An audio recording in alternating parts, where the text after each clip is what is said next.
UFO Roundtable. The UFO Thinker and Pursuit of the Paranormal Podcasts.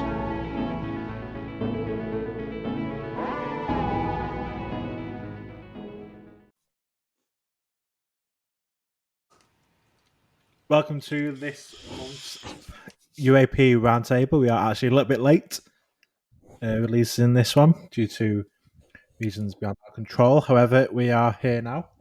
And since the last roundtable, which was devoted pretty much exclusively to David Grush's testimony to Congress, it's been a bit of a drop-off. It has got a bit quiet the past month or so, but we have got a few things to talk about. It would have been hard to follow last month anyway. But we are joined as normal by my podcast co-host Greg. How are you doing? I'm good, thanks. How are you? Very well. As always, the infallible Dave Smethurst is with us too. Well, I like the infallible bit. I don't think it's true, but I'll go with that. Yeah, hello, good. I'm glad to be here, and I think we're a bit late, but we managed to. There's a bit more news happened, so that was quite good.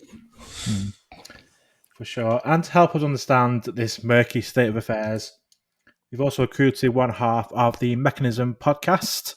Joining us for the first time in the roundtable, I believe, is Davey Johnston. Thanks, Dave. How are you doing? I'm very well indeed, thanks. And thank you very much for inviting me on this. Unfortunately, my partner in crime, or my crime-fighting partner, whichever way around it is unable to join us, although he might, if we're really lucky, pop in later. So fingers crossed. Yeah, for sure. You may hear his voice pop up later. He's got some child wrangling duties to go to, hasn't he? Yeah, I feel that pain. I feel that pain. So, like I say, not going to be as exciting as last month, but there is some interesting things emerging. Well, we got you with us, so we can't really discuss last month.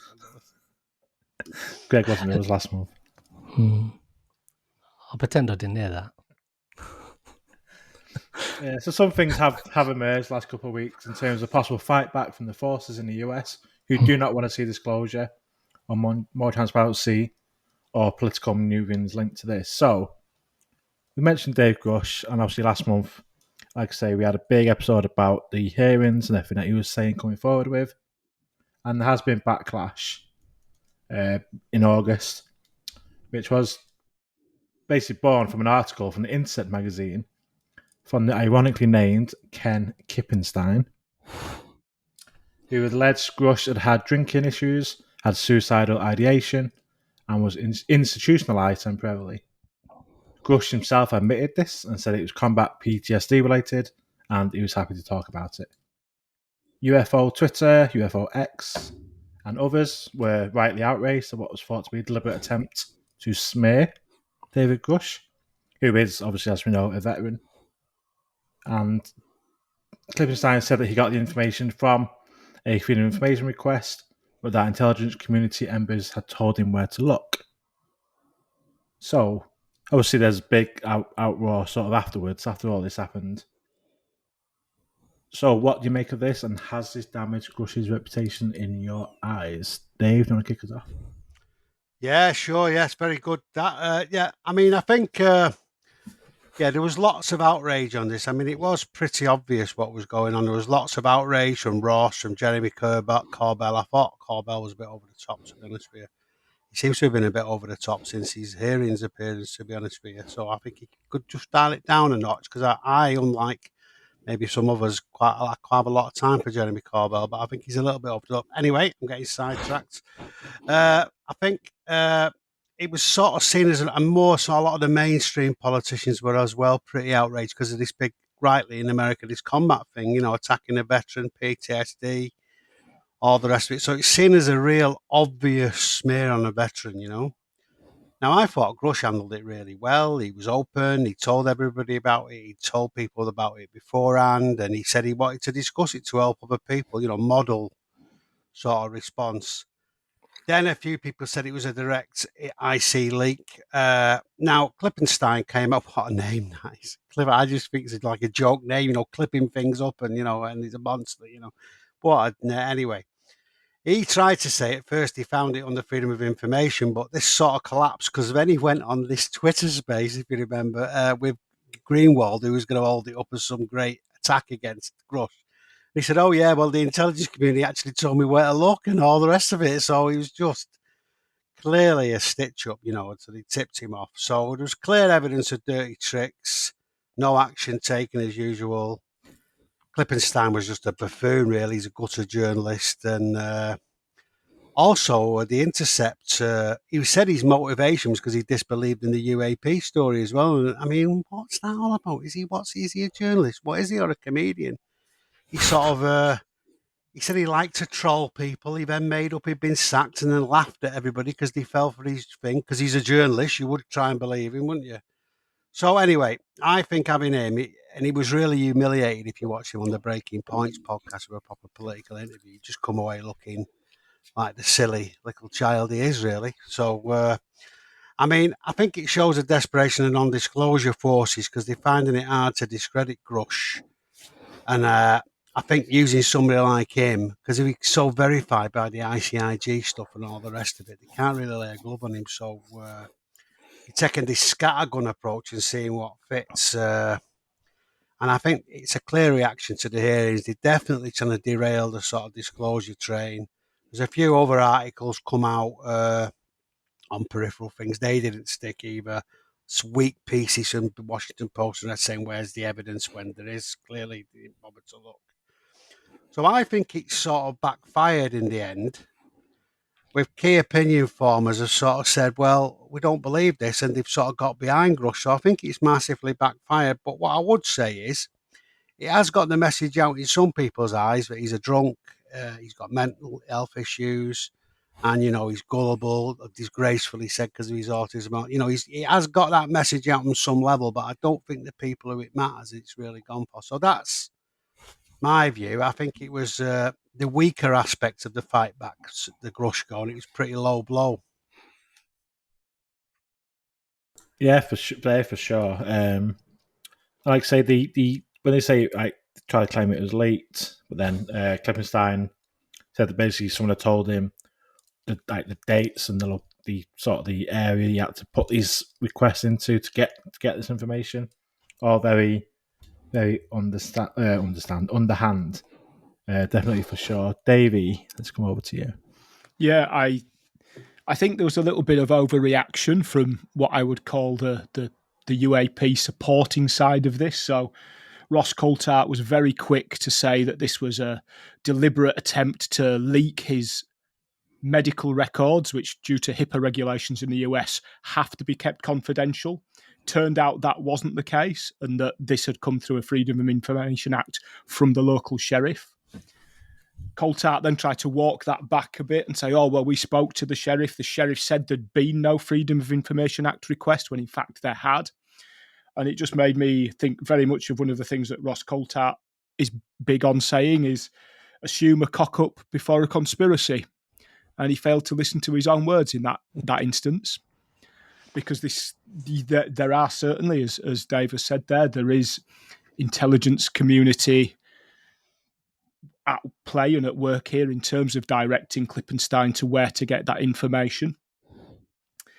I also think that this is undoubtedly a smear by the IC, the intelligence community, but I think it's probably going to backfire. I think that what they have miscalculated is the world that we currently live in, where mental health and mental health illnesses and challenges are the norm. They are open. People are able to talk about them. I live with depression and anxiety. I am probably too frank and open about that, but I will talk to anybody about it because for me, it's about breaking down the stigma of mental health. And I see a parallel there between the UAP topic as well, that people are trying to stigmatise. And it's easier if we talk about it, we shine the light on it, we bring it out into the open. One of the other areas that I'm involved in this topic is I'm a member of the UAP Medical Coalition, where we seek to provide support to medical professionals so that they can help people understand the UAP issues and not just the UAP, but other things around it as well. So, yeah, I think that this smells of people of a certain generation, let's say, who think that a really easy way to discredit somebody is to say they're a bit loopy, when in fact 7% of US vets suffer from PTSD. So it's incredibly common, perfectly normal. My view on this was they'll probably say next, he once smoked some weed and he inhaled. They've totally misread the temperature, or they're playing to a different audience. And as Dave said, I think that it is an attempt to derail this. It's an attempt to scare off other whistleblowers. But we've heard rumours in the last week or so that there have been people who have bypassed Arrow and Dr. Sean Kirkpatrick and have filed what they call a PPD 19, which is a whistleblower act similar to Grush. So I think it's probably has unnerved some people, but there's still people who are going forward with this and trying to, again, shine the light on this as well. I also had the good fortune the other week of meeting, along with Ash, at the Awakening Festival event in Manchester. I also had the good fortune of chatting with James Fox, a film producer who was incredibly excited to leave Manchester and get back to the US, not just because of the torrential downpour and the rain that we had, but because he's got 2 or 3 whistleblowers lined up waiting to talk to him when he gets back to the US. So yeah, definite attempt to derail it. I don't think it's enough. Brill, yeah, nice to meet. Well, see you again, because we have met previously. But yeah, good stuff, Greg. So yeah, like has just been said, I think going for someone's mental health based on the fact that he's a veteran and has been in a war theatre, I think it's an easy shot. But like you just said, Davey, that I think they've massively miscalculated that. I think coming up to the congressional hearings, and then we heard it was going to be Dave Grush, Dave Fravor, and Ron Graves, everybody was a bit like, oh, I don't know, it's not really anybody new. We've heard it all before. Then those 3 step up and do the business, essentially. And Dave Grush comes out like a bit of a hero, certainly to like the UAP community. So I think anybody who's going to go after him is going to struggle. And if the worst thing they can do is say, oh, he's got PTSD, which, like you mentioned, 7% of vets have got it or have suffered from it, it's not unusual to hear a veteran with PTSD. You hear about it a lot on the news. So, again, like you mentioned, it's kind of the norm, mental health issues now and people suffering.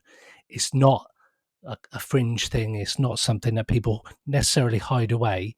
And I think actually probably helped Dave Grush even more, because people can, like, they're almost got his back on the back of that. Say, well, you're a vet. You've obviously some horrible shit. If you've got PTSD and all this kind of stuff, no wonder you were drinking. No wonder you're probably suicidal at one point. I can only imagine the horrific stuff that these people see. So it is a low blow, and I think it was a cheap attempt that probably has backfired. Turns out that Klippenstein is the son of Stephen Klippenstein, who works for the Department of Energy's Argonne National Laboratory, who is one of the organisations that potentially would be compromised if the existence of alien life was confirmed by the Senate. Therefore, sounds a bit dodgy to me. So when you start seeing the motivations for people's reasons for attacking what appears to be a genuine guy, Dave Grush appears to be a genuine guy. Obviously, I don't know him, but all the reports suggest that he's a nice guy. He's a family guy. He even said he's had some horrible stuff, like threatened essentially to his wife and himself. You have to wonder why these people are concerned with his mental health. What's that really got to do with it? And when you start looking as to who these people are and their backgrounds, it becomes very murky. And I think when it becomes murky, you have to question all motivations to attack Dave Grush. And I don't think anybody can really. I think the UFO and UAP community are fully aware of his credentials and the fact that he seems like a sound guy. And I don't know, it's low blows, it's cheap. And I personally think he will come out of this stronger than he went in. He seems to have done from these congressional hearings. He went in as, like I said, it's kind of like, it's Dave Grush. We've seen his big interview. What can he possibly say now? What can Dave Fravor say now? What can Ryan Graves say now?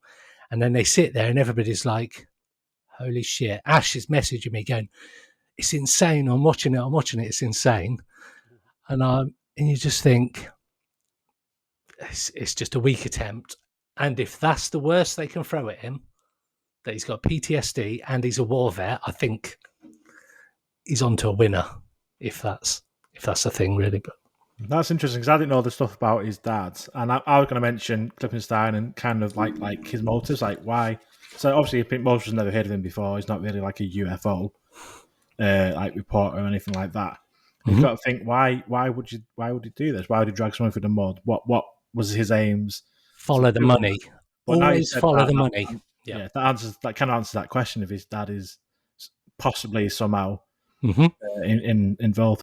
All this stuff really just sounds like a bit of a comedy, though, doesn't it? Because I think the DO deal really rattled, and I think Rush's testimony did really rattle him, and they're just casting around to see how they can get him. And I wonder if that Klippenstein link, one of them said, "Oh yeah, my son works as a journalist. He's just the man for this," and that's maybe why he did it. He could be as crap as that, but I think really they obviously rattles, as I say. Rush's evidence is really solid, and it's not been effective, but. In the 70s, it might have been, but that's a really good point Greg and Davey both made about the fact that things have moved on now. And it says more about these people and what century they're living in, that they think they're smears, than about, anything more about Grush. And it just shows a disgraceful sort of gutter that they inhabit, really, isn't it? So, and we haven't probably got time for it now, Dave, but that stuff with the mental health stuff, particularly around people with UAP, is such good work to do.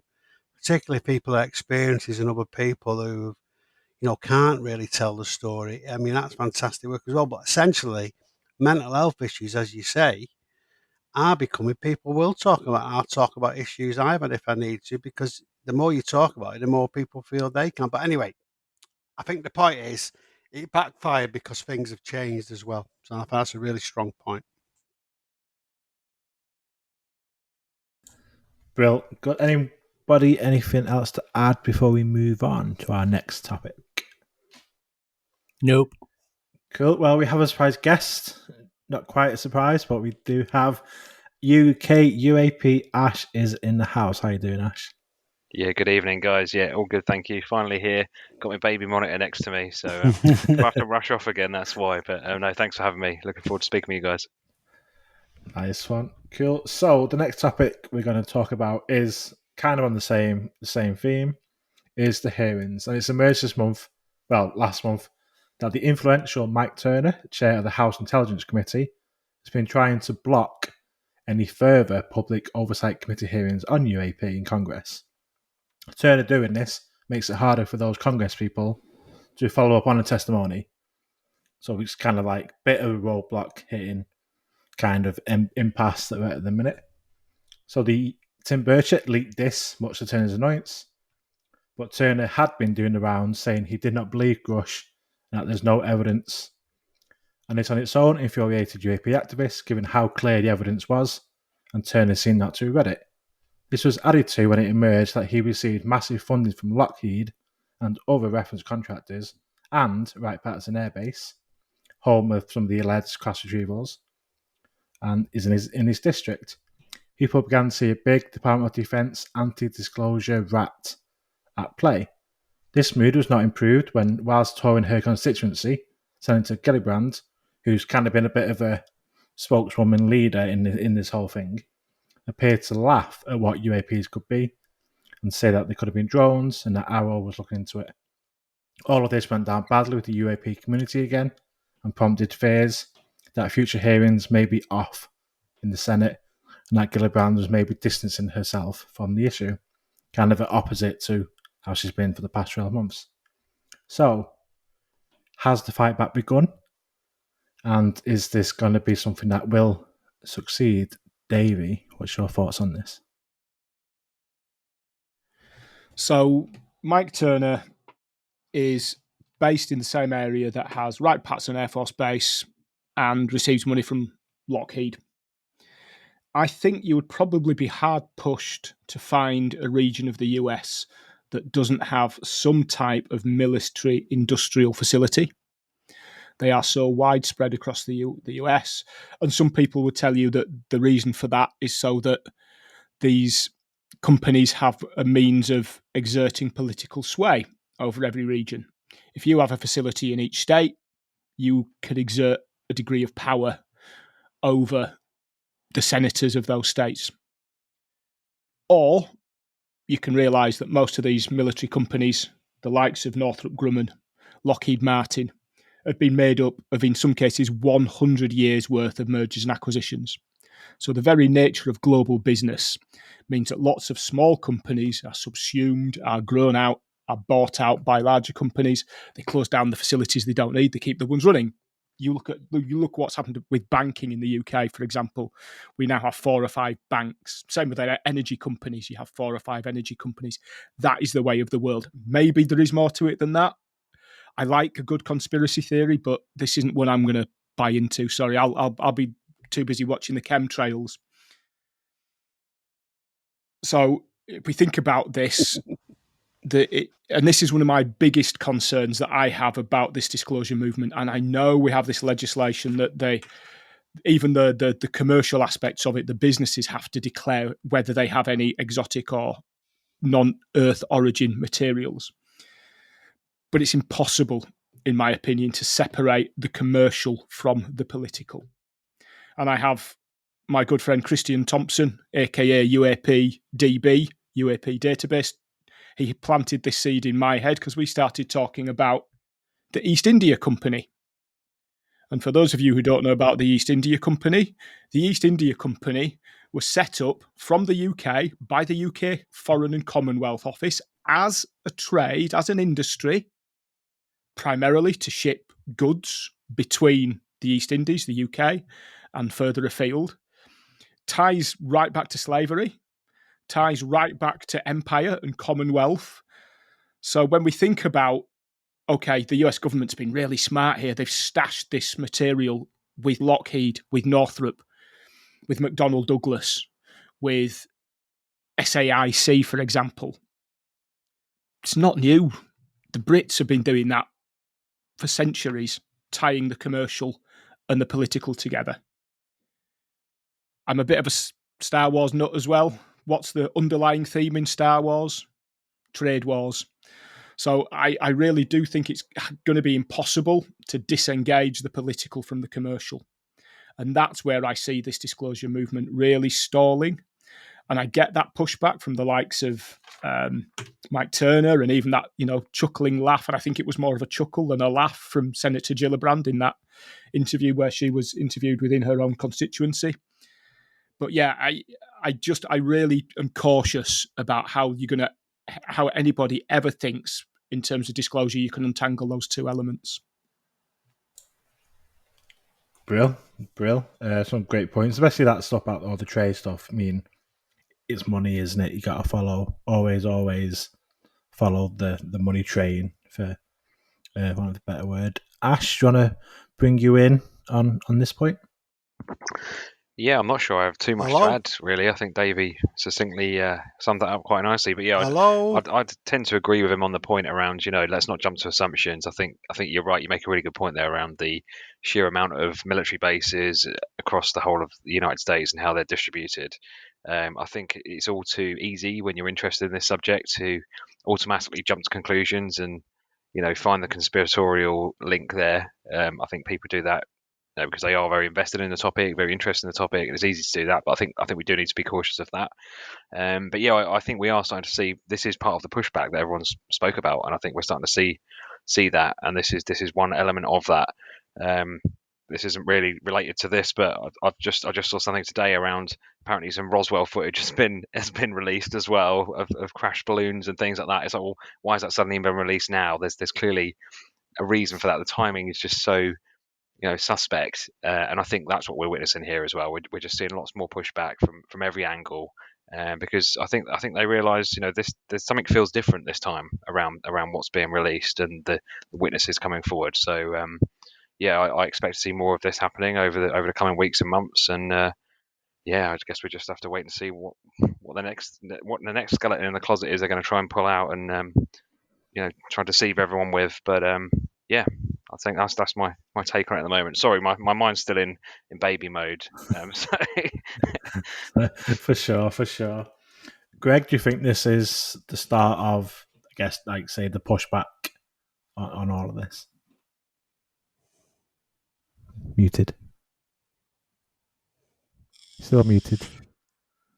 Oh, there we go. Sorry. I think the problem is when they first started and the congressional hearings come out, and that first one happened, where they showed that it was a bit of a weak attempt. They were trying to rewind video on the fly, and they were like, "Go back a bit, and we'll see this little ball go past supersonic speed past this airplane." And they were going, "No, you'll," and it was a bit disorganized.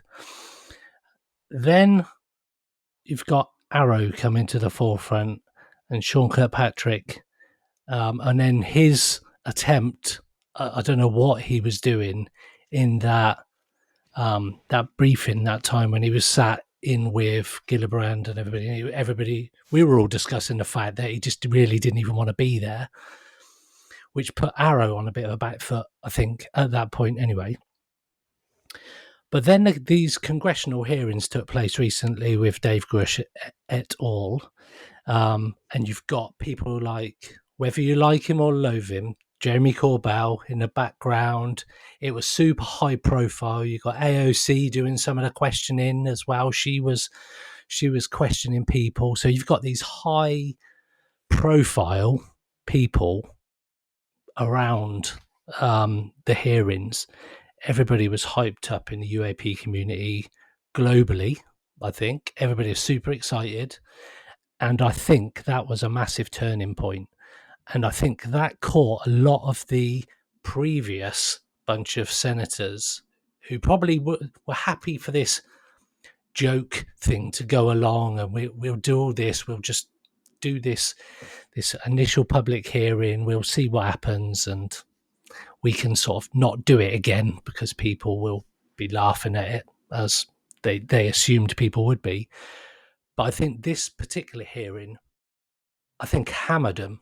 And I don't think a lot of the ones that weren't in that room, who were probably against it and who are taking money from the likes of all the big like military people like Lockheed, everybody like that, who have obviously got their fingers in a lot of pies for swaying black budgets.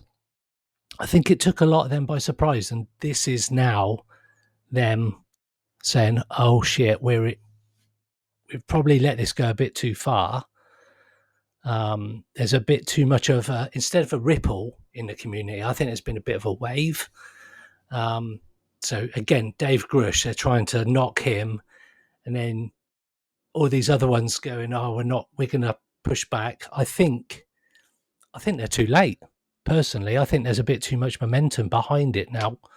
And like I say, Corbell, whether you like him or not, when I listen to his podcast now, the Weaponized podcast, since the hearings and before the hearings, I kind of see he seems to have been quite instrumental in some of it.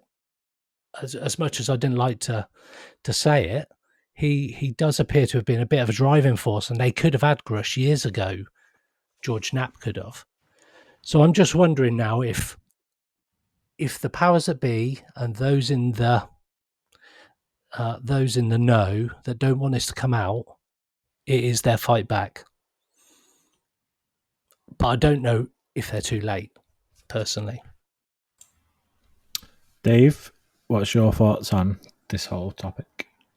Yeah, I mean, I think while the other one about Grush was a bit ineffective because it was a character attack, they're on a bit much safer ground, the forces of non-disclosure, because they're used to manipulating congressional mechanisms and all the rest of it. It's their turf, as it were. We've seen them do it before. So I think the first sort of rumblings we saw of that was they started blocking some witnesses for the hearings, if you remember, before they come across. So they knocked off 3 of them at least. Then they denied the use of the skiff on the day, and they made it awkward for him to set it up. And there's still something going on about removing Grush's security clearance so he can't testify in a skiff. That's still ongoing. It's not entirely clear what they're doing with that. So that was the first indication they were a bit better, but it still didn't stop it. There was also, I think you're right, there was a lot of excitement from all these people on setting up a select committee, and I think that really spooked them. Because that select committee is a bit like that in Godfather 2, where they've got a prosecutor sort of, and they can ask questions and subpoena people. It's really serious. And so I think they were trying to scupper that. You had, and that's when they rolled out Mike Turner, because he's quite powerful. He's had an intelligence committee. He's got a lot of sway in stopping things. And he said, it's making the defence look bad. But Burchett bubbled him, really, and sort of made that public, which he didn't like. And I think a few others have come out as well who, like you're saying, Dave, it's all over the place. They take care in the US to spread it out so they've got influence wide. But I think, as you were saying, Greg, it's a bit too late, really. And I think there's too many people, and like you say, the level of question, I think there's too many of them who are it's trumping the fact that they're actually, their role has been subverted, and they've realised that, because you could see with the interest of the questions. So it's almost like, again, too little, too late. But just to talk about Gillibrand, I think that's been a bit overdone. Because really, she was talking to a lot of normal people in a constituency. In August, they all go around sort of, fundraising, getting support for upcoming. So she was talking to a lot of, inverted commas, normal people who knew nothing about UAPs. And I thought she was just trying to jolly it along as a not, because it sounds a bit weird talking about it. And I think with Gillibrand, you should judge her more on what she's done rather than what she says. And she's a presidential candidate. So I think what I actually think is going on here is Senator's closed for April, yeah? There's a lot of people getting worried, but nothing's happening, so nothing can happen. And in that vacuum, various different people are getting a bit overexcited. The UAP people are worried that something's going to happen, so they're being overly pessimistic. Rox Coulthard does a great line in that, really. And you've got other people, I think as I say, the Pentagon people have realised it's a bit too late. And I think they're overreacting to, as I say, what's her name, Senator Gillibrand. But there's nothing actually to suggest that the planned senatorial hearings in September have been stopped. People are still, they're doing a lot of preparation for them. There's a lot of people being called. That work's ongoing. So we think they're going to happen sometime in late September, those hearings. That's still going ahead. As you said earlier in the last answer, David, there's a lot of people who are still coming forward. There's about partly over 60 people now already to come forward. Loads of people they've got these little syndicates of different ex-intelligence people who are helping them bypass Arrow and taking them directly to the Congress, So that's still ongoing. That does seem to have stopped it. There's also, if you remember, in Vale Flats before it happened in 21 and before that from Lou and everybody else saying, and James Fox, as you mentioned, saying essentially, if you don't play ball on this, we're going to release it anyway. And we've got a lot of indication that sort of gun's being pulled out of the holster, as it were. So I think really. So what we said is it's a bit excitable in August, but I think, as you were saying, it's already gone too far for them to stop it. And I think in that other pod we did, I think what will happen is, because Davey's right, the sort of military-industrial complex is too important for them to compromise. So really, they'll just subsume them into it and make them part of it. Now, if you read Chris Sharp's article, apparently Lockheed were into this because they couldn't get enough people to work on the programs because they're too compartmentalized. So what we'll probably see is a readjustment in the relationship between the people working on this stuff and the US government, and that's probably what will come out of this in the end. But they certainly won't be. I don't think they'll be pilloried, the industrial things. They'll just become part of the solution rather than part of the problem. So, as I say, I think we'll see the proof of the pudding in September, and this may just prove to be a rather ineffectual but more effective element of the fight back. So that's what I think. Yeah, I think the important point you mentioned at the start about the skiffs and whether David Grush will have the clearance to actually enter that, because obviously when you go back to the hearing, it was like, yeah, I can give all this information, names, projects, locations, people, dates, everything, but I do it in these skiffs. If they're going to prevent that from happening, it kind of thinks, oh, well, where do we go from here? It's kind of, it keeps at that level of a hearsay type thing where you're not actually passing information to the people that want to hear it. So it just seems to be a bit of a sort of a downplay recently on that side of it. Anyone got any response, Dave, on his thoughts? Ash? Yeah, I was just going to say a bit on the skiff. I mean, I'm not an expert in kind of US security clearances, but I mean, surely they can do that. That's fine. But the fact of the matter is, he still knows this information. So surely, if someone of authority wanted to obtain that information from him, there would be a mechanism that would allow that to take place.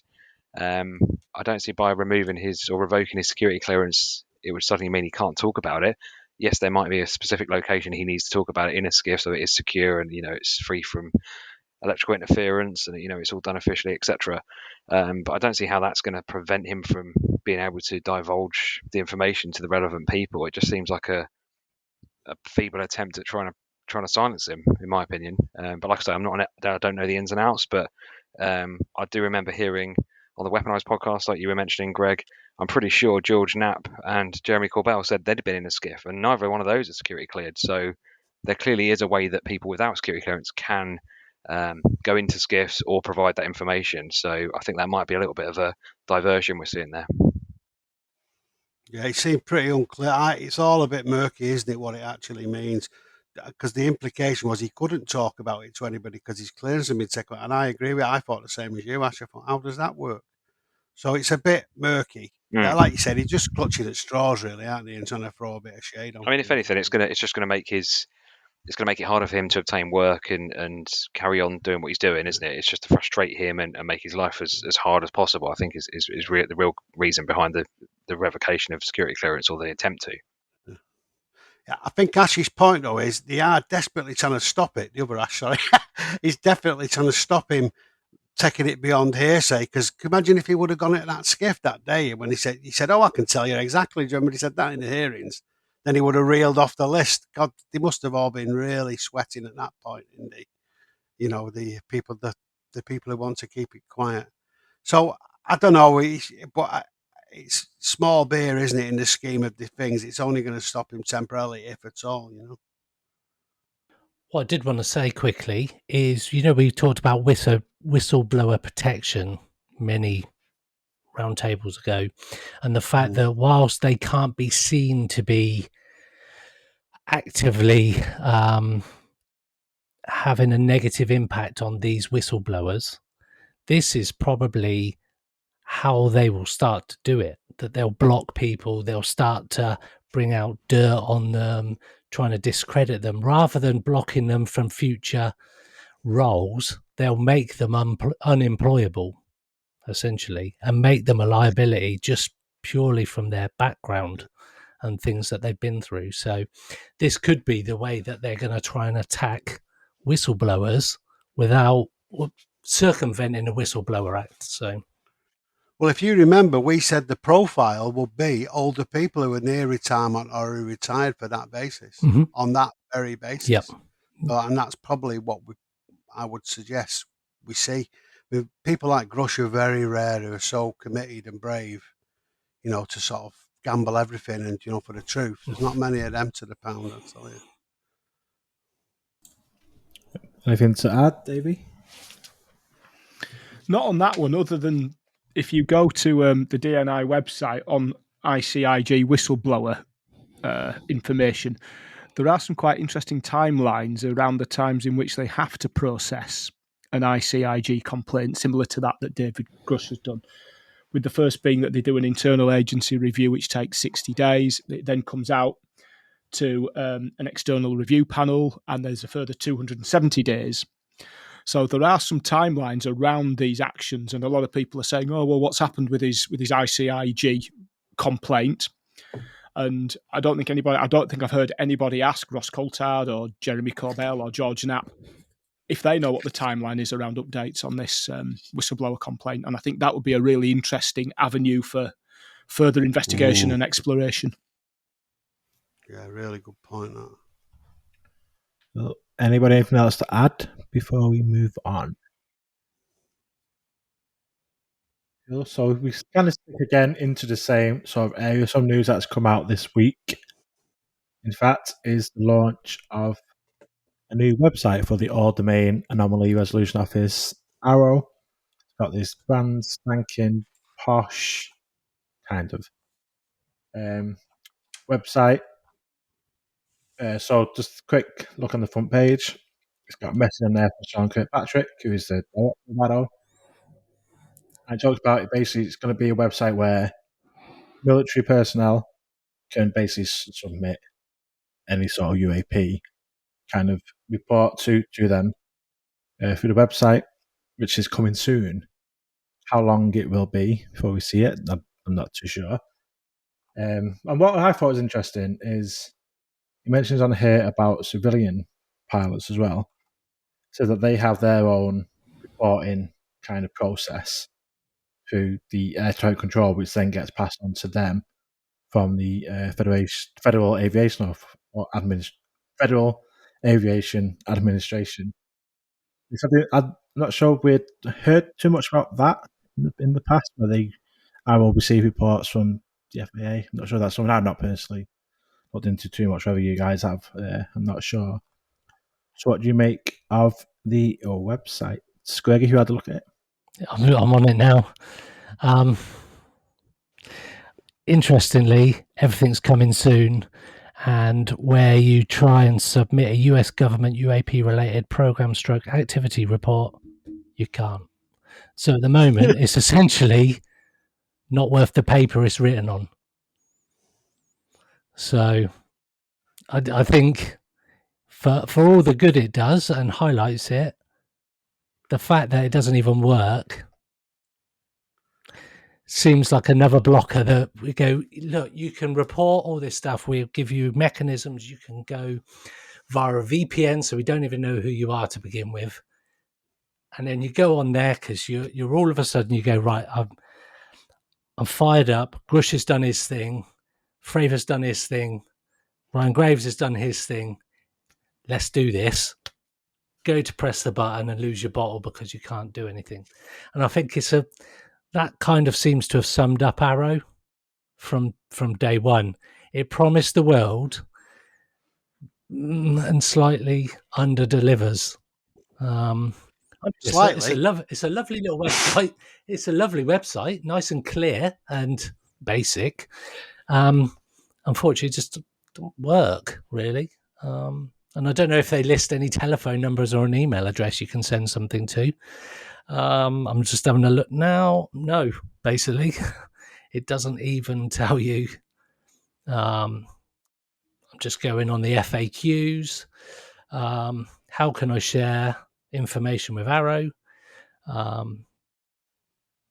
They should report to military personnel should report through their command or service in accordance with GenAdmin, Joint Staff, whatever.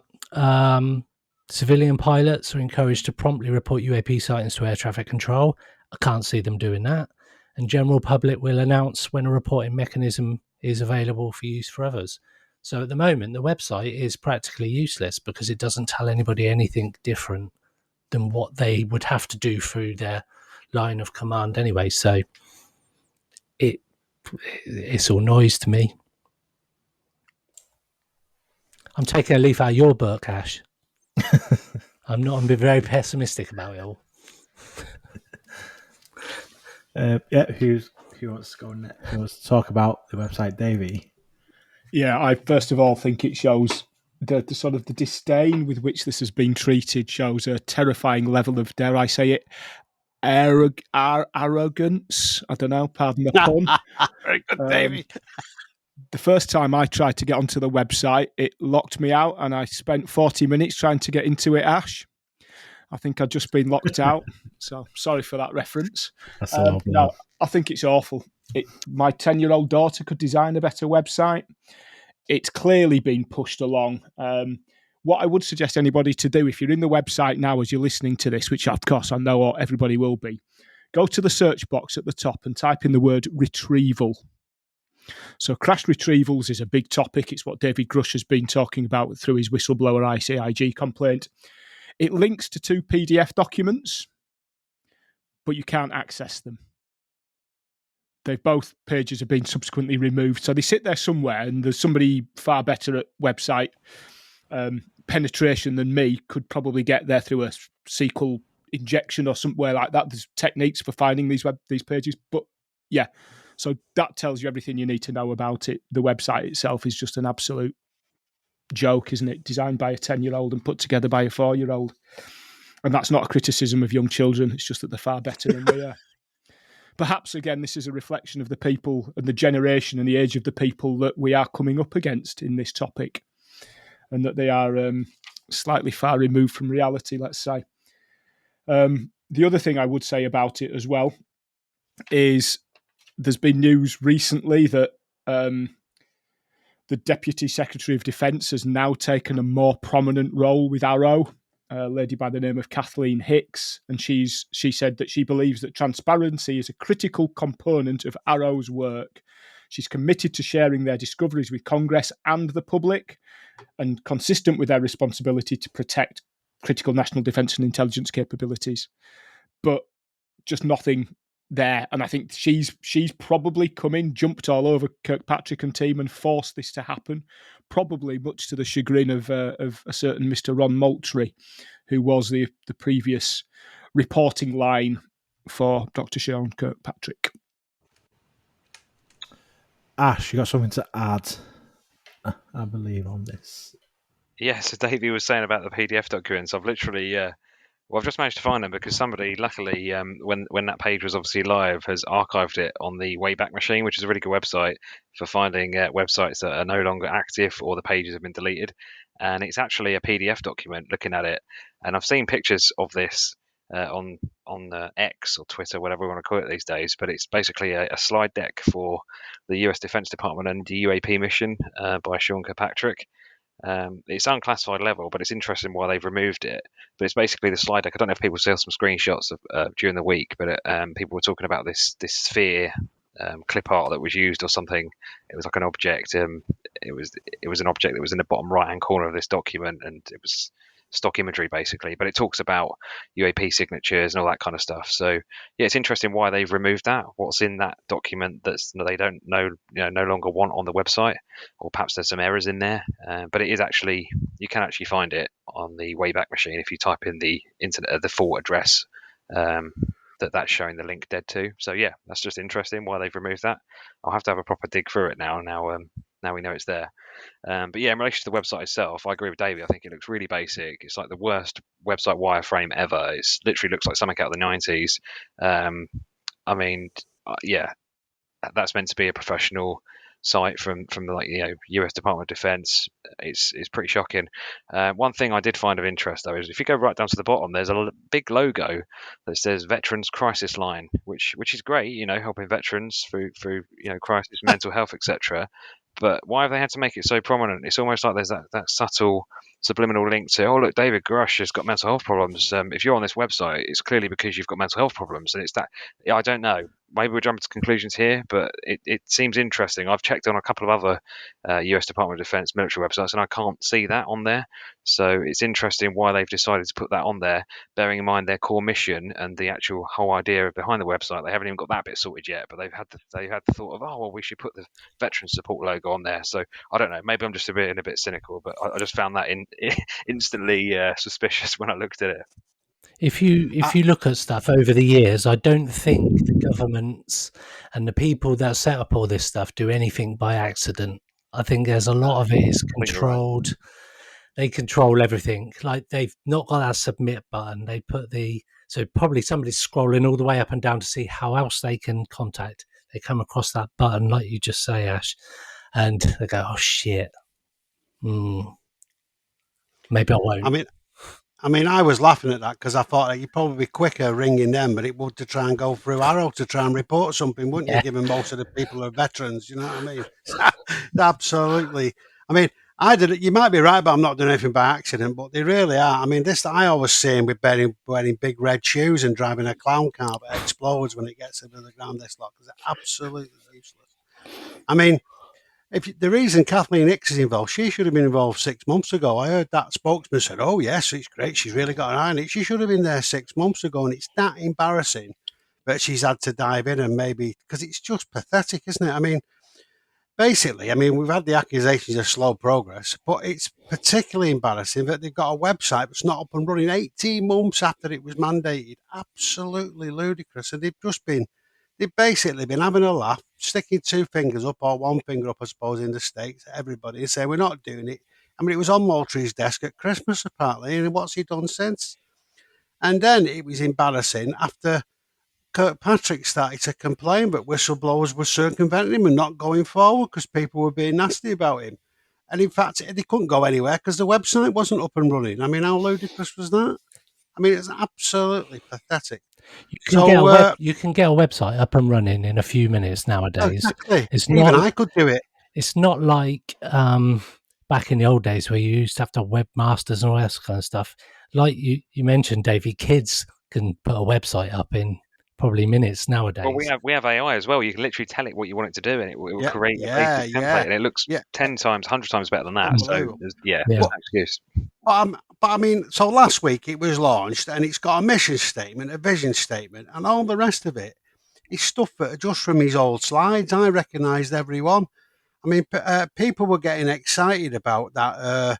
When he mentioned craft recovery, as if that was something. It wasn't in that PDF, unless they're a bit sensitive about that. But that was just what he put before when he was trying to write that fantasy island a few months ago about because he was doing this presentation and he realised that he'd not done anything at all that was linked to the original NDA. All the different things they had to do. So he put on his slide, this is what we're going to do in the future to address all these issues. That's all that is. If you read it, I've read it. It's just the same crap that he put up before. They've got the three famous videos from the New York Times saying they're unresolved, and now the only other ones are things they think they've resolved or whatever. So, and they're saying in the future apparently they're only going to put resolved unclassified ones on. Well, that narrows the field a little bit, doesn't it? What's the point of that? I'd rather they put things that were unresolved that they didn't know about, but it's just the same stupid fantasy island cobbler's place they live in. We've got Grush on one side saying we know about it, and we've got Arrow with the fingers in their ears going la la la la la, trying to take us back sort of 10 years to where we are now. So there's nothing new, I don't think. It's just a load of window dressing really thrown together and the same dodgy sophistry that they're employing really. The bottom line is nobody's got any faith in Kirkpatrick, have they? And his statements, his lack of progress. And if they want to get rid of the whistleblowers, have got no faith in him. That's why they circumvent Arrow. So if they want to really reboot that office, they need to get rid of him. And that's the bottom line. Nobody's got any. It's just a living metaphor for how they don't care. How they can talk about transparency and whatever and openness. It's been an absolute. Kathleen Hicks should hold her head in shame at having this bunch of jokers that she's over behaving like this. It's absolute disgrace. Anyway, just a couple of last points when my blood pressure goes down slightly. Firstly, just remember the Arrow report is still delayed. Should have been in June. They were going on, it's not ready for August. I thought, forget about August. It was June. It should have been out. He's still not done that.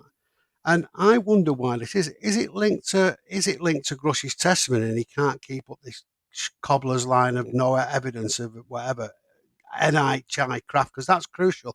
Can't say extraterrestrial anymore now. It's NHI if he goes into legislation, and that means he can't use his little weasel words to get out of it as easily. But anyway, I wondered, there has been rumours from old Sharpie that he said in Liberation Times that he's been given a crash craft by somebody or some material. Now, if he's actually got that in the department, he's probably put it somewhere in a broom cupboard, hasn't he, and tried to test the cleaner to ignore it, go around it. But he can't quite say he's no more evidence. He don't know what to do. So maybe that's it. And then you've also got his partners in crime, NASA, who are in the same fantasy island as he is. Their report's been delayed as well. And why is that? I presumably, Bill Nelson's sort of rolled out of whatever office he's in. I said, what are we reporting on? Oh, well, we're just going to talk about ways we can spot UAPs. Oh, yeah, we spent, ways we can look at them. Have we looked at our hackers? Oh, no, we're not. We're nowhere near that yet, Bill. And he's probably said, we're going to look like a load of idiots here. What are you doing? And so I think the report, they're trying to revamp it. And I also think, and I thought this when Grush was testifying, they were one statement away from being exposed as being complicit in what they've been doing, as we all know what they've been up to for the last 30, 40 years.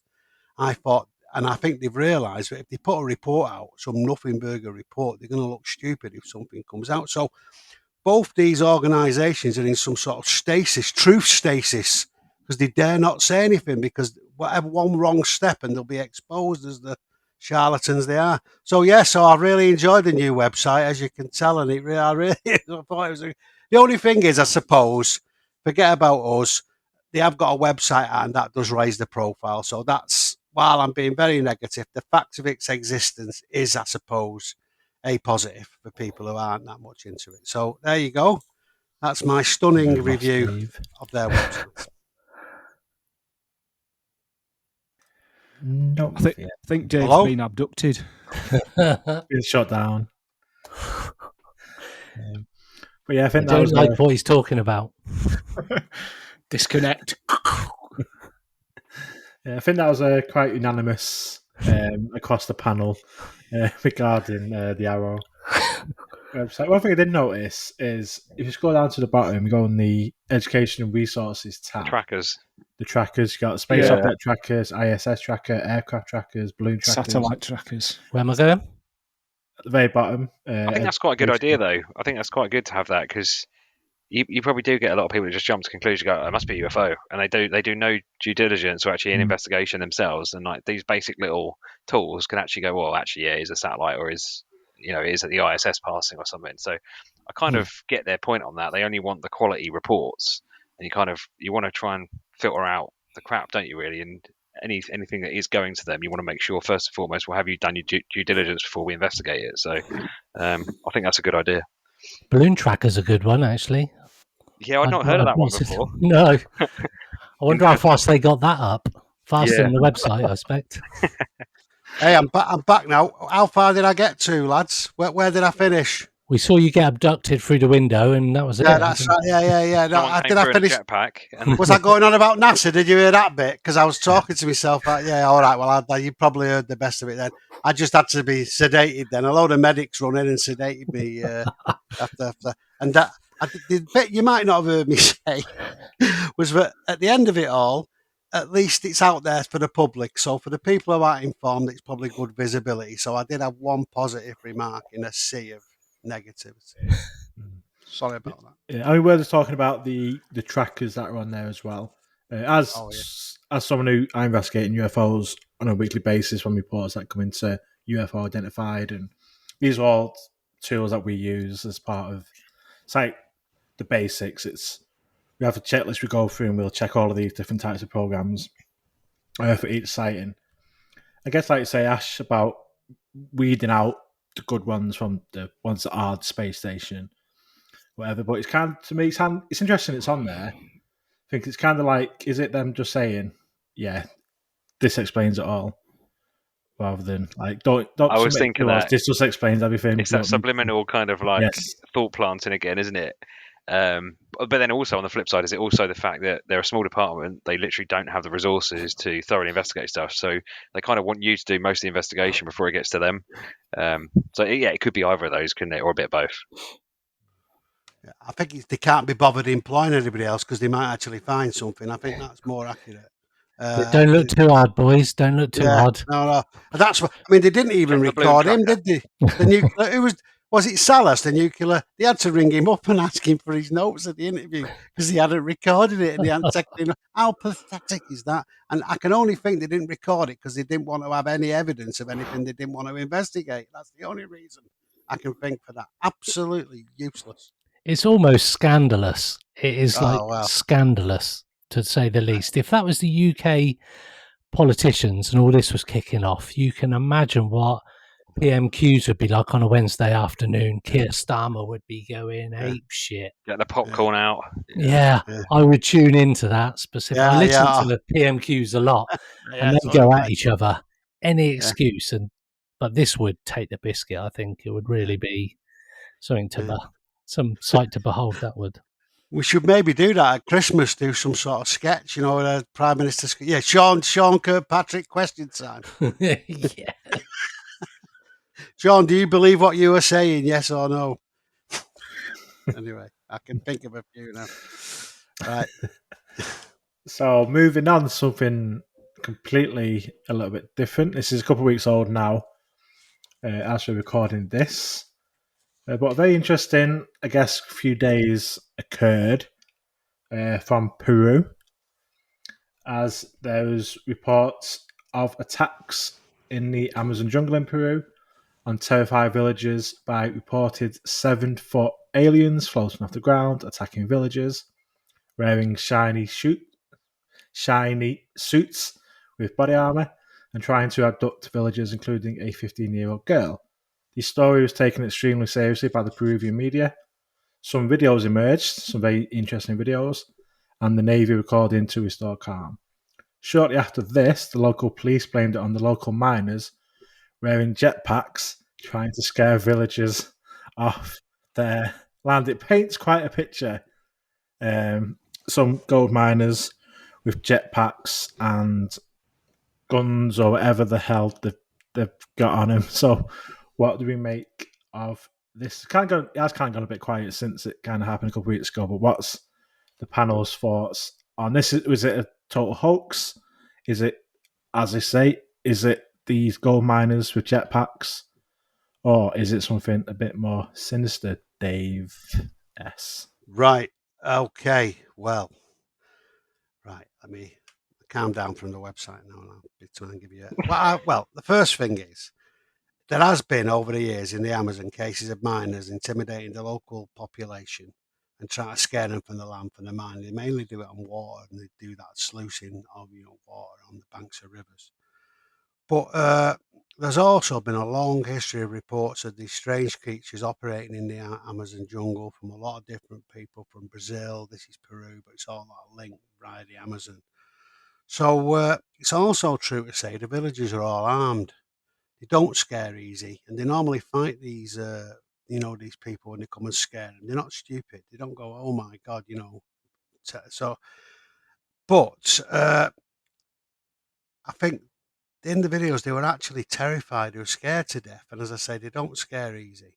And they clearly, for me, had seen something. Now we've got reports of these 7-foot creatures, shiny suits, power, cloaking, invisibility, body armor, shot point blank, and they get up floating a few feet off the ground, trying to abduct people, particularly younger people, and a young girl of 15 was nearly taken. Now, there's also some pretty intriguing footage taken as well, that seems pretty genuine in terms of people's reactions and seeing something quite weird.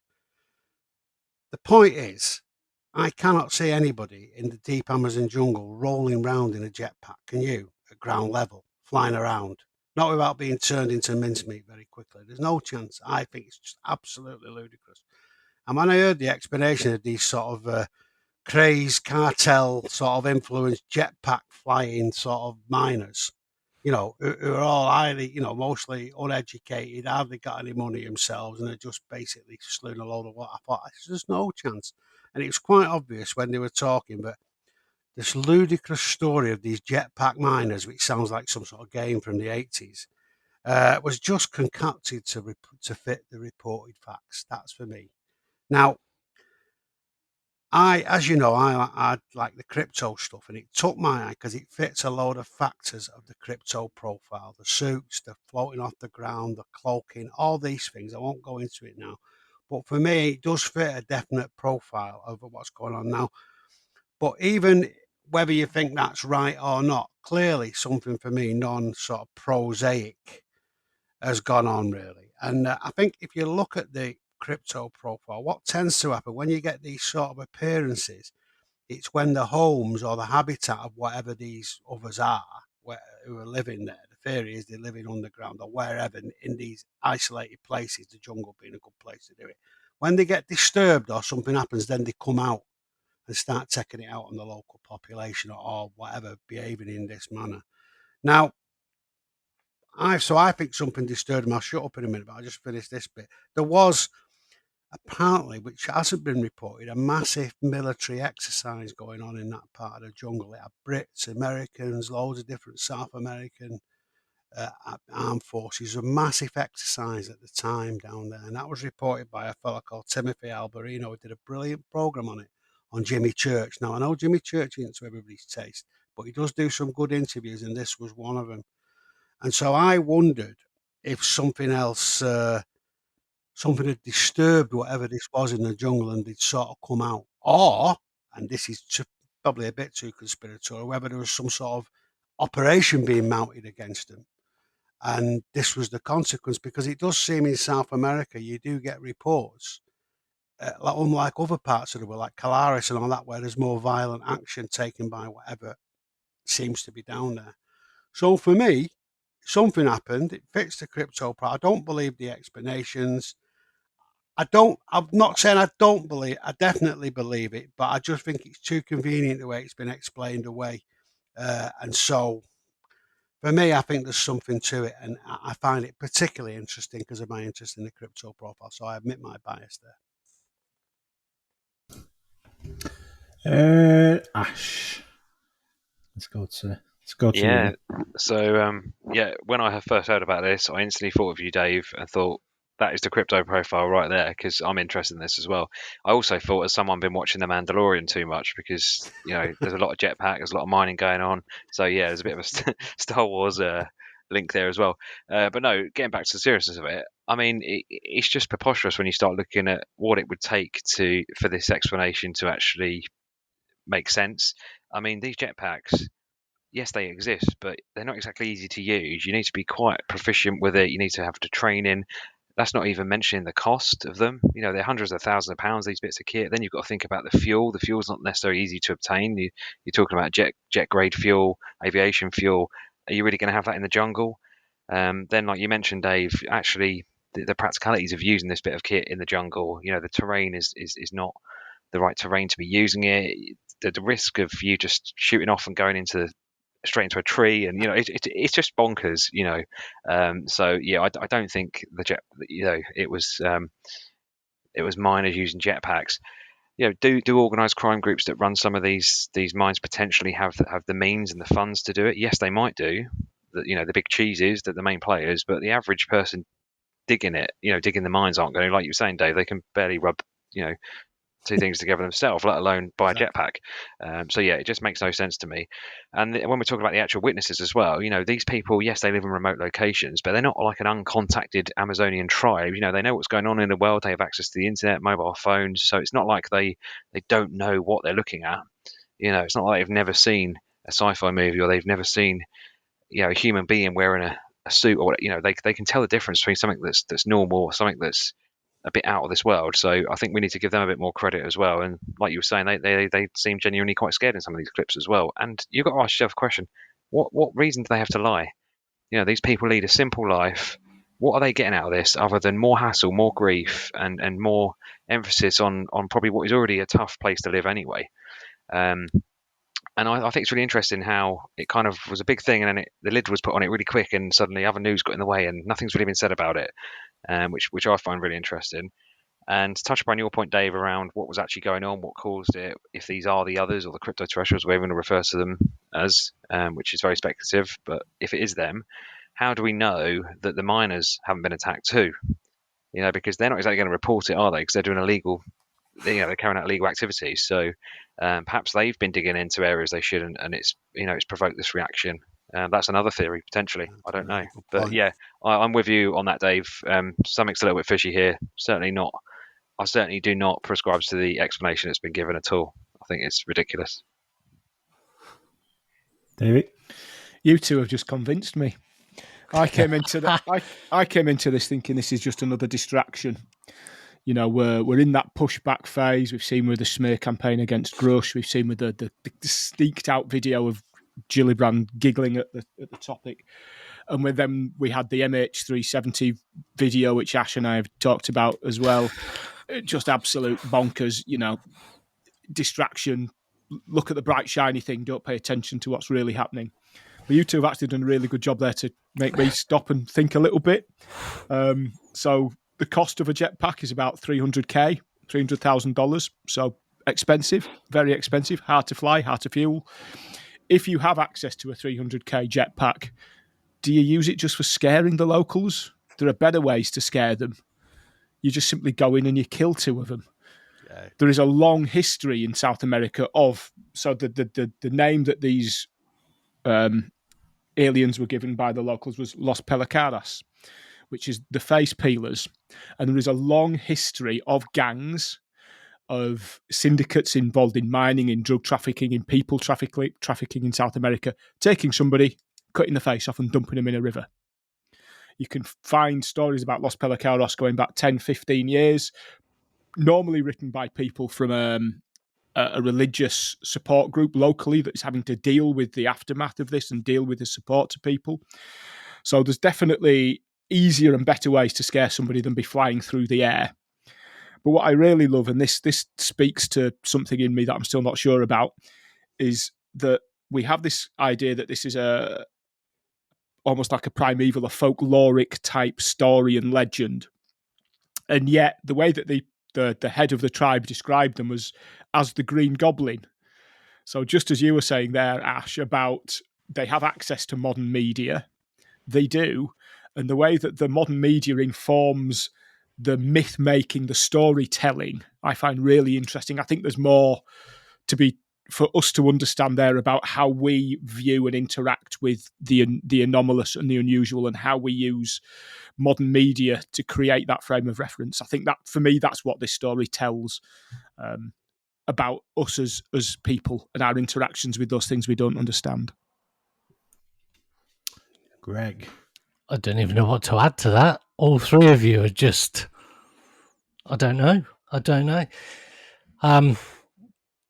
you think... I haven't really got anything more to say. I mean, who knows what actually happened? That's the thing. I mean, for example, and I'm just throwing it out here, don't shoot me as I'm saying this, but if you watch the Stephen Greer whistleblower presentation thing that he did with all these people come out, there's one ex-military guy who said that they were in the forest. They came across these unbadged military personnel type people with advanced tech, because there was this weird pyramid UFO type thing hovering. Who's to say it isn't just some military psyop that is ideal? Because if you can make it out to be something it's not, you can shut it down quite quick, because you go, these people, they don't know what they're on about. They like you mentioned, they can't really say much because a lot of the stuff they're doing is illegal anyway, so they go quiet. And who's going to believe these people, the locals, when, I don't know, what do they know type thing? That's looking at it from, say, a privileged first world point of view. It's like, well, they just live in the jungle. But like you said, Ash, is what have they got to lose by speaking out? That's the flip side. It's like, if we've talked all the way through today and this episode about following the money, following the motivation, why are these people doing what they're doing? There's no motivation for these people to say what they're saying. And I think you were bang on there, Ash, that all they're doing is ruining their reputation, essentially. And you could almost say the same for David Grush. They're stepping out, these people, saying stuff, probably in the knowledge that they're going to be ripped into by the media, because who loves nothing more than putting some kind of front page that says locals see wild flying aliens killing people and all this kind of stuff in the forest. It writes the headline itself, and it's perfect for the Daily Mirror or the Star or something like that. So initially, I thought it was potentially some kind of black project military thing out in the middle of nowhere doing their thing. But then listening to Dave and Ash, you kind of go, well, actually, yeah, why wouldn't it be, or why couldn't it be something more down to earth, as it were, and non. Why am I always looking at something saying it's a black project? Why am I always thinking a lot of these things is distraction and whatnot? Why can't it be crypto terrestrials? Why can't it be something unusual? So I'm massively on the fence. I don't even know what to think anymore. I mean, you've got to remember in Peru, they were absolutely gripped, the nation. It was all being reported properly seriously. So they had to shut it down pretty quick. And they come up with this sort of cobbled together story from what I can see, but absolutely fitted all the things. I mean, the thing about Greer and all the rest of it, he's got a very bad track record of vetting his people. So he has good witnesses alongside charlatans, for want of a better word, which has been evidenced for a bit. So I don't know whether to believe him or not. And it all fits into this thing of we've all got millions of spacecraft and we're all flying around. We're not far from flying around the solar system, setting up a McDonald's, are we, with Greer and all the rest of it? You know what it is. So, I mean, it could be a blackout, but I can't see any reason it would be. And I don't think the seriousness of which it was treated by the media would have suggested that. But equally, Greg, you can never dismiss something like that. You know. Mm. But I don't think it's likely. I must be honest with you. But it's a bit like when Mick West says it. Not that you're doing this, but he says, "Oh, it could be that," and then in the next breath he says it is that. You know, I'm not. I'm not. I know you're not. I'm just trying to illustrate the difference between it could be and it is. If you see what I mean. I think that's a really good point that you make, Davey, about listening to indigenous or local people. Because there's a history of Western archaeology, of reporting, of colonialism. It's all not taking these people seriously, as if they're some kind of subhuman or idiot or people to be laughed at. And they've actually got the narrative, and they know what's happening. And these people, anyway, they're used to that environment, and they knew it was well off the charts. And that's a very good point. That they live and breathe that environment, so they would know what would be normal, what wouldn't be normal. Everything like that, like all the Native American tribes and around the skinwalkers and everything like that, they know what the land holds. They're not stupid people. They can't be stupid if they've been able to live for generations on the land. You know your environment. It's no different from in the UK you see all the security announcements. It's like, see it, say it's sorted. You're the best person to understand your environment. If something looks out of place, you need to let us know, like to report to the authorities. Exactly. It's the same here. These people live here every day. They know the land. They've their ancestors have farmed it or whatever for years and years. You've got hundreds of generations of people living in there, so they would know if something looks out of place. I liked your comment, Greg, around potential covert black program, because that does kind of tie into the whole like Greer thing around the breakaway civilization as well, doesn't it? And this sort of like advanced civilization that's breaking away and sort of like easily deniable operations. But you got to ask yourself the question: well, why were they? What was their motive? Why were they trying to scare these people? So there must still be something, even if it is that. What are they hiding, or what's there that's that important that it needs securing? And you're worried about some villagers exposing it or something, so yeah, there's more questions than answers with this, but it's really interesting. I think hopefully it's not the last we hear of it, and someone who actually can get boots on the ground and do a bit more research into it, because I think it's really interesting, and I'm just fascinated by it. Yeah, it's a super interesting topic. Something a bit different as well, which is always good. It's just like I said, the headline, it writes itself. It's just a crazy, like, what the hell is going on? Anything to add before we move on to our final topic by anyone? Nope. Cool. So, recently, and I think good to mention this with you two guys with us on the round table, because there's some linkage there. Our friend Paul Sinclair from Truth Proof, and all his work up there in the North Yorkshire.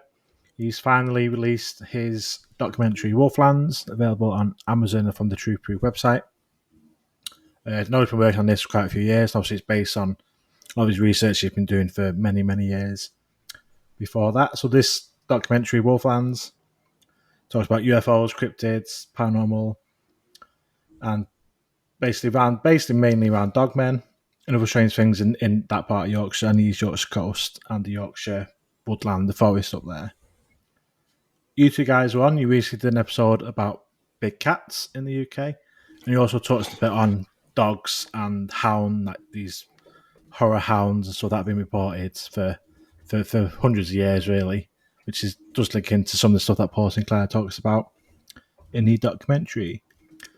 So let's start with you two then. Davey, if you've seen documentary, what did you think of it? I've got an admission to make. I've not seen it yet. And I did have the chance to chat with Paul the other week at Awaken. I think Paul's wonderful. He feels to me like the next generation, or the heir to the throne that was vacated by Tony Dodd. So Tony was somebody I had the fortune of meeting and chatting with many times over the years. And there's the same sort of level of research, the same level of understanding that Paul displays. It's on my list of things to watch. When Ash and I did our last episode on A, B, C's and D's, Alien Big Cats and Dogs, I took the Panthera Britain documentary, so I've watched that, so I can tell you all about black cats, but I haven't yet watched Wolflands by Paul. It is on my watch list. But just to echo one of the things we've talked about before, right across the whole of the UK, there is this legend in various regions of wolfmen, of black dogs. One thing Ash and I didn't discuss when we talked about this was the history of the werewolf. So there's a whole new topic there for us to dig into at some point. But yeah, particularly the Yorkshire Dales, there's a long history of the Bardguest, which is literally the town ghost. And they're not always black dogs, and they do have the ability to shape shift. They do have the ability to change form. Very locally to me, it takes the form of two glowing eyes that move across the top of the moorland, which when you look at what that could simply be two orange balls of light, two spheres, two globes, whatever, orbs as people talk about them now. But yeah, that area that Paul works in is absolutely amazing. So I can't wait to sit down and watch it, and I'm intrigued to hear what everybody else has to say about it. Go on then, Ash. Yeah, I have actually seen it, but as Davey said, we said we'd take a documentary each, and I still need to watch the Black Cat one, so that's on my list to do. I thought it was a really, really good documentary. He released a teaser a couple of months back, and I was excited to watch that. It was quite a long teaser, actually, like 15 minutes on YouTube, and I thought, yeah, this is going to be good. And it was well worth the wait. He's been working on it for a couple of years now, with Les Drake as well. He's done like a lot of the filming and the production side of it. So yeah, really well worth the wait. I mean, the quality of the accounts and the people he's had involved in the documentary, and the sort of reenactments they've done, and it's just been really well done. And some of the artwork as well, and the way they kind of reenacted the sightings, it was actually quite haunting and quite scary in places, if you're not used to this kind of thing. So no, I thought it was done really well. Cinematography is great, some really good drone footage as well, and really built up the atmosphere around the accounts. And it's quite hard to bring in accounts to life, and actually making the viewer be in that moment that the person was experiencing it. I think Paul really managed to achieve that with this film. So yeah, really good bit of work. I particularly like your point, David, because I'd written it on the notes here as well. I think he's definitely picking up from and following on from that work that Tony Dodd kind of done. So same area, same kind of incidents he's encountering. It's like that never stopped. Tony Dodd unfortunately passed away, but the actual incidents and the accounts of what's been going on, it hasn't stopped. It's if anything, it seems to have got more prolific. And obviously, Paul's now in a place where he can follow on and investigate that. One account that I thought was worth mentioning, because it does link to Tony Dodd as well, is the Dalby Forest incident that he goes into in the documentary. So this is basically where, over a period of time, a load of mannequins, this was the official account, a load of mannequins were allegedly just dumped in the woods randomly in the middle of nowhere. But other people were saying, no, actually it was human bodies, human remains that were found, and that they'd actually been mutilated, and it was unexplained why they were found in that way.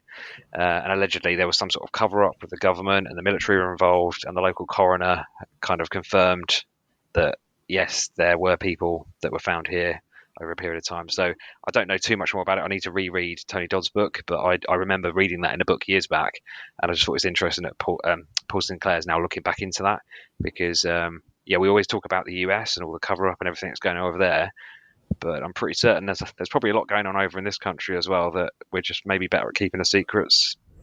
But yeah, all in all, great documentary. Highly recommend it.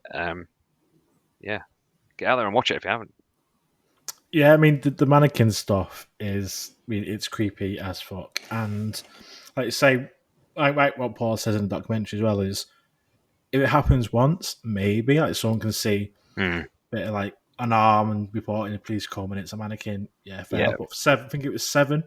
Yeah, it was like 7 or 8. 7 or 8 people aren't going to confuse a human body for a mannequin, are they? Yeah, definitely. Yeah, it's pretty insane. And I mean, I'm no stranger to standing in the forest at 2 a.m, calling out, looking for dark men and stuff who were out there a couple of weeks ago, doing a very similar thing. But hearing these people talk and recounting their experiences, and some of them I knew about from Paul's talks and Paul's books. I was glad to see some of them made it into the documentary. I was like, yes, it's covered this one. And it's just, it really, really is creepy. I had goosebumps watching it, hearing them talk about their experiences, and I got the ex-soldiers going in there who basically like just noped out of there when they had their experiences, and it is really, really, really well done. Dave, what's your take?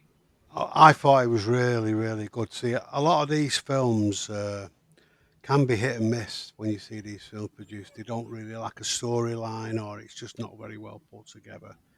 Now, Paul himself is a really good speaker, and he's at his best spontaneously, I think.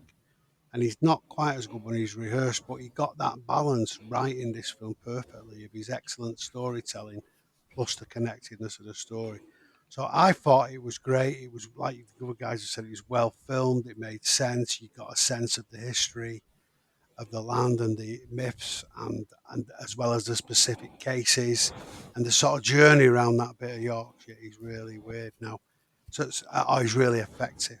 Now, I followed him for quite a bit. I mean, I think you put me onto him, a UAP, Ash, I should say, a lot. I mean, I'd seen him before, but I really, because all that stuff around that is a very freaky place around there. I mean, Davey, you're very near there, aren't you? You're in the middle of it, really. But it's a very weird place, lots of history. Now, personally, without being like a broken record, I think there's a good case for if there is something to this crypto thing or whatever, this is a perfect area for it. It's isolated. A lot of the cases Sinclair describes, you got the animals appearing, people being pursued by invisible forces. You've got all these different things, the red eyes, the people going through portals. It's got everything. And without having some sort of model to explain it, it's very difficult to make sense of what is bewildering, really. Anyway, he captured that. Now, I'm not saying I completely believe that, because if you listen to DJ on the Cab podcast, he knows a lot of Bigfoot people and they swear that they're all physical beings. But to me, anyway, I thought he really captured that sense of awareness and the link to some of the military facilities. And there's a lot of strange stuff. I think there's also bases on the cliffs near that place he goes to, where they've seen the sights out to sea. So I think there's a lot going on there. Anyway, I also thought that they also hinted in the film at this abduction phenomenon. He didn't want to go too far down because that was linked to the mannequins, wasn't it? But I do think it is a bit of a theme as well. Where do people go to? And we look at that David Paulides' work in the States about people going missing. And you do wonder to what extent it is an unreported phenomenon and what's happening. And that certainly made me think about that. And yeah, so I thought it was really good. And I think the connection to that, for me, the connection to the crypto profile is pretty strong. But whatever is happening, I'd really recommend it. It was a great film. I would say I'd also recommend your episode on the mechanism, lads. Now, don't blush, but that on the big cats was really well done because it's a difficult topic, lots of different things, and where do you stop? And you guys really covered it well. And funnily enough, I listened to that and then I watched Paul's thing, and it really went together well, because where you sort of stopped, or just about it to start, he started, and so it really went to go. So it was great to see those two things coming in the same week, just as from my personal perspective. But yeah, he's done such a good job, Paul Sinclair, and he's really important. And yeah, Yorkshire could be the mecca for all that is weird, wonderful, and maybe the answer in some ways, The mecca of the mechanism. Ah, very good. He's all over it tonight, isn't he? Thanks for your kind comments, Dave. Appreciate that. Oh no, you're I just very wanted to add welcome. as well. I think Paul's left it open as well. I think I've got his books and everything. I think he does some great research. But the Hummingbee incident, for example, is an amazing case, and that wasn't even featured in that film. And again, you were talking about the missing people and all that kind of stuff as well. So there's so much stuff that we know Paul is into and investigates that wasn't even featured in that documentary. So I hope that it spurs him on to, release more documentaries and focus on some of those amazing cases in more detail. Because the Hummingbee one is phenomenal. Highly recommend. Type it in and go and check it out on Paul's site if you're not aware of it. But it's an insane case. You've got everything from poltergeist activity, UFO landings, military cover-up involvement. You name it, it's all in this one area. So yeah, hopefully some more interesting stuff coming from Paul over the next months and years. Yeah, definitely. I believe he is starting to record Wolflands 2 as well. Like what's interesting as well, obviously the big focus is on the dogmen, the werewolf type of lore, and a lot of the places in that area, all the forest names and the village names, all Latin or whatever for weird words. I think Hummingbee you mentioned then, goes back to his recorded in Doomsday Book in 1086. And that comes back to the meaning of houndsmen and relates to the hunting of wolves in the Yorkshire Wolds. There's quite a few where it all translates into like wolfman or like big dog hound and stuff. And it all ties in together that for hundreds of years, this is the place where these things have been seen and been getting reported. And you mentioned missing people. Across the UK, like missing 411 in America, tens of thousands of people go missing every year in the UK. And a lot of people end up in forests. They end up in forests being found and stuff. And is the connection on that side of it as well? Do we need to do a missing 411 UK version? Is that what Paul could lead to, something like that? Where, because in his books, just talk about a lot of missing people, strange disappearances, people disappearing and turning up days later. Well, having been a former police officer and involved in missing people investigations and having several weird experiences where people have been found myself, which I haven't got time to go into now, it could be a whole episode. Then I would agree with you on that, Ash. Definitely, the cases are out there. These things are happening. They're just not being reported. They're not being picked up on, and no one really knows what to do with them. What do you do when you found someone in a situation? How do you deal with that? There is no one you can call to deal with that. So yeah, I think we are missing a UK 411 equivalent. Yeah, because I mean the thing is that you're asked to believe with all the level of them, but people just think. I know people do this, but people en masse go, all right, I've had enough of my common life and just disappear into the sunset. No, and nobody. I mean, I can't believe it's that common. People doing that. I know they do it, but the conceit is, well, they're adults. What can we do? And we just choose to believe that's happening. But when you start to think about it, because I've been thinking about it myself recently, it doesn't really feel as if it's likely, not in that level of frequency anyway, and it's, I think that's brilliant. Missing a British equivalent of that'd be really good. And Paul would be the person to lead it, definitely. I mean, yeah. Anything to add before we wrap up? Cool. I think going back to your episode ABC, big ABCD, they've done the mechanism. The ending of that podcast was the highlight for me. We got a big shout out for Minicon and our Pursuit of the Paranormal. So yeah, cheers, guys. I was driving along. I was like, talking about me, talking about my podcast. Thoroughly deserve the effort you put into it, and yeah, we're looking forward to it. For what's coming.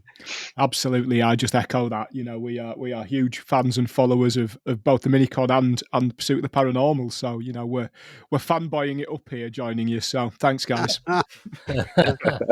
Likewise. Yeah, I think it's just worth reflecting before we go, but we're in a bit of a calm before the storm. Really, I think it's all going to kick off again. I think people have been so used to having great stuff all the time, but the minute we have a bit of a setback, we think it's the end of the world. And I think it's just going to ramp up from here, and we just sort of a bit be calm. We just need to be patient, really, because it's sort of all happening. And in a way, what is surprising is the pushback has been so rubbish, really, to be honest with you.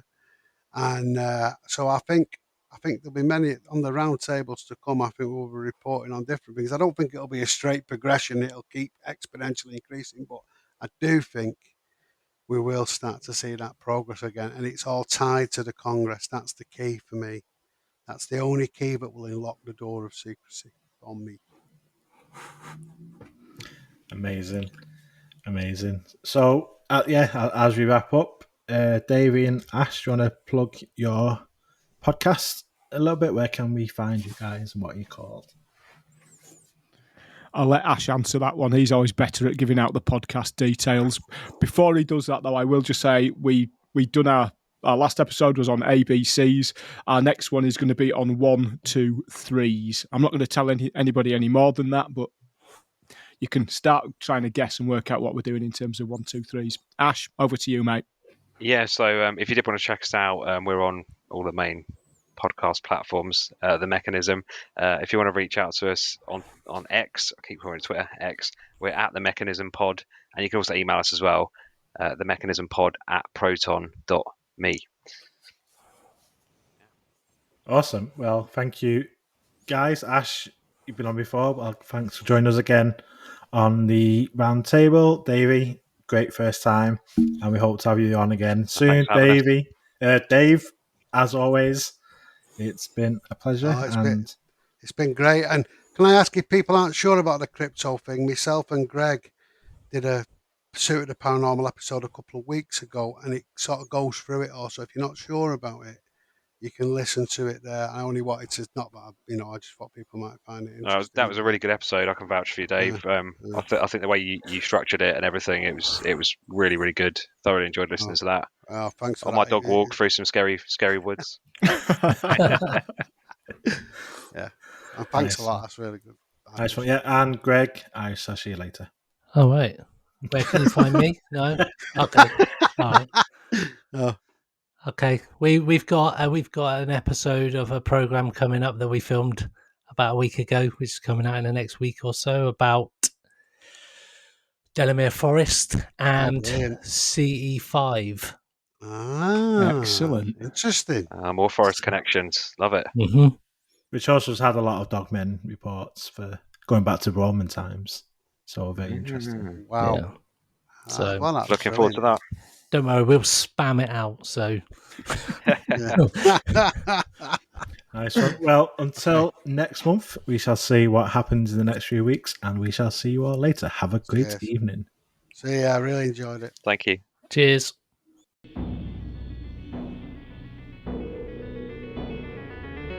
UFO Roundtable.